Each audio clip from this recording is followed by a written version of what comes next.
Yeah, I think that what this comes down to, Sarah Grace, is really the message that's being sent here is that the worst thing a woman can do with her body is get pregnant, not get a disease, and alter her health for the rest of her life. It's more about, oh, that would be embarrassing. So that's a problem. But what's less of a problem is her health, her overall health. You could develop a disease and that could be pushed under the table, but you can't hide pregnancy. You can't hide a child. So that's what more the emphasis is being put on. But I just wanted to highlight a little bit of progress that's being made, because I do feel that while the schools are providing so little education when it comes to sex and safe sex, it is enlightening to see the change, the positive change that's happening in the media and in the world. I feel like the media is becoming much more open about female and queer experiences, and that's great. And that could honestly be what fills in the gap while our lawmakers are, 60 years behind. This is really it's kind of a subtle note to the lack of sex education that women have. And it's really ironic because this is a show that's set in Regency era London. And it's oddly relevant to South Carolina and the United States in 2021. Have you guys watched Bridgerton on Netflix? I know it's been a hot topic this year. I have. I have as well. Yeah, so do you recall in that show, sorry, spoiler alert for anyone listening, I hope that you've all watched Bridgerton, or maybe you don't want to, it's a little raunchy. But there's a part in this show where Phoebe is very upset because her husband does not want to have children. He has his own reasons for this. We don't have to get into all of that, but he tells her that he can't have children. Which she takes to mean that he physically, like his body cannot reproduce, like he can't have children. And they have lots of sex and it's very graphic and there's all this happening. And you don't really see it because it cuts away. It's obviously not showing like full frontal nudity. You don't really know what's happening, but they're having great sex. Phoebe seems to be enjoying it. She was a virgin when she married him, so this is great for her, right? And then you realize that every time that they're having sex, he's pulling out. And she has no concept of what that is. Maybe she thinks that sperm is weird, gross, maybe it doesn't go in women's bodies. Phoebe literally has no idea that the way that a woman gets pregnant is by having sperm inside of her body. That's unbeknownst to her. She doesn't know that. And then when she finds that out, she realizes that he's essentially sexually exploiting her for her lack of knowledge. And when she's faced with how ignorant she is and she realizes that, she gets so upset. She's putting the blame on her mother for her lack of education.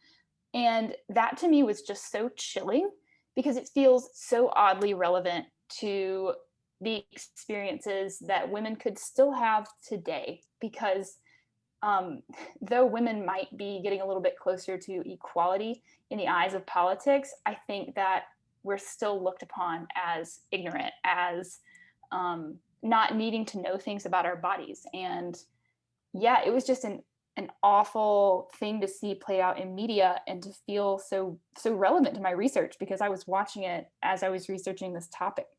Did you guys see this, or what do you? This, like, honestly, it stuck out to me like so much, especially like the scene where, Phoebe is just like openly upset at her mom. And honestly, it wasn't something that I had really thought about until, she was like, are you kidding me? Like, why didn't you talk to me about this? And in a way, I'm thinking, okay, so technically, this woman has no idea what she's doing with her body. So in a way, due to lack of education, lack of resources, her body is being sexually exploited.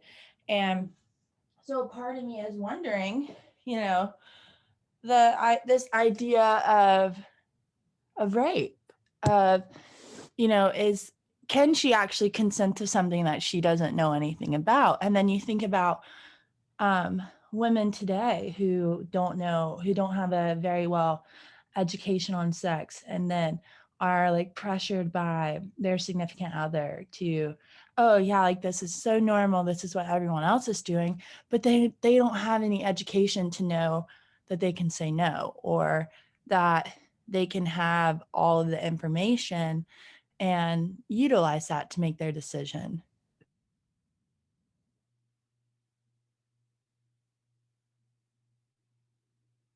Absolutely, I agree. I think it's not it wasn't surprising, right? It's a story that it seems still prevalent in society, maybe not to the exact extreme of the show, but it still is prevalent. And I have to agree with SG there. There's a lot of issues with that on and with consent on that issue as well. And the show, I do want to point out, is problematic in other ways. And her the way she kind of retaliates and reacts is very problematic in itself. But no, I agree. It's an issue, and it's something that we still see today, which is just disturbing.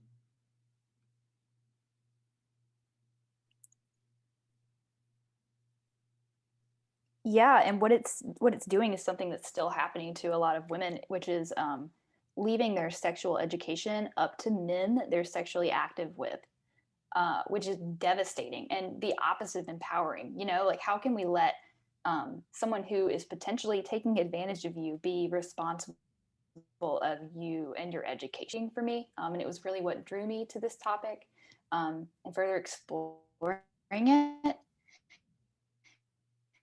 And I think I'll just offer a few solutions here because I don't want to end on a super negative note. This is oddly relevant, right? The fact that a woman is taken advantage of because of her lack of education, like that's still happening, and that's sad. But there have been so many positive studies correlating comprehensive sex education to lower rates of STIs and HIV, lower rates of teen pregnancy, and also just more positive mindedness. One study explored educating high school women about sexual health and about women's health in particular. It wasn't really so much about sex, it was just about their reproductive health. And it showed that at the end of that course, women reported being more confident, having greater life satisfaction. They reported lower cases of depression, which is just fascinating and so hopeful, I think. So I really think that the women's education system is a vital player in preventing sexual violence, rape, tragedies, and just creating better health for women. And in this, of course, we need to include an education for queer folk who are left out in the current playing field. And even if that's not something that's happening in the schools, I think that we can work to help it happen through use of social media, imagery in movies and television shows. All these things are available, and people are curious. Like women are curious, adolescent people are curious, and we all have sex. We all think about sex. Really, all that we need is a resource there, and I really believe that it'll be utilized. So yeah, I just really wanted to leave you guys with that thought, because we can really decrease adverse health effects and even crimes. Like rape is crime, and if there's nothing else that we can use to garner public attention, it is that. You don't have to worry about rape as much if you just educate people. It just comes down to that. So we'd really like to empower you guys, our listeners, to do some research of your own, and work towards advocating for better comprehensive sex education, not abstinence only, marriage-based sex education. Speak up. You can do something as simple as speaking to a school board member, and just getting it in their ear, because the only way that we change this is being advocates for our own health. And also, like, choose a woman in your life who is younger than you.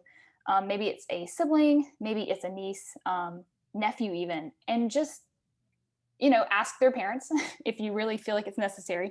Be like, hey, can I just have a conversation with so-and-so about like their health? I would just love to ask what they know. And then I bet that if you went to their parents and said, hey, your daughter doesn't understand how sex works, and I think that she might have been taken advantage of by someone. You really need to talk to her about it.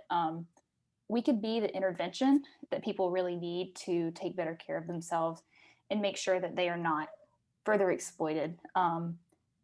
Girls have a right to exist in a body that they understand and that they are able to take care of, and a body that doesn't define them.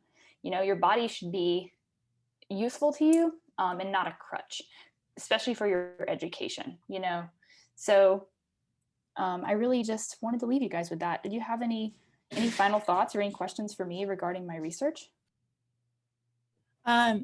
No, not really, other than, just saying, thank you for doing this research. I definitely, learned a lot from, some of the things in which you said. And, like you said, I think it's important for, women to advocate for other women, for other girls, and, to take that initiative to, just have those conversations and start normalizing those conversations in a way to where people can comfortably and actively talk about women's health and women's sexual health. And I think that's so important. And you definitely encouraged me to just kind of take those moments and to really utilize that to educate others.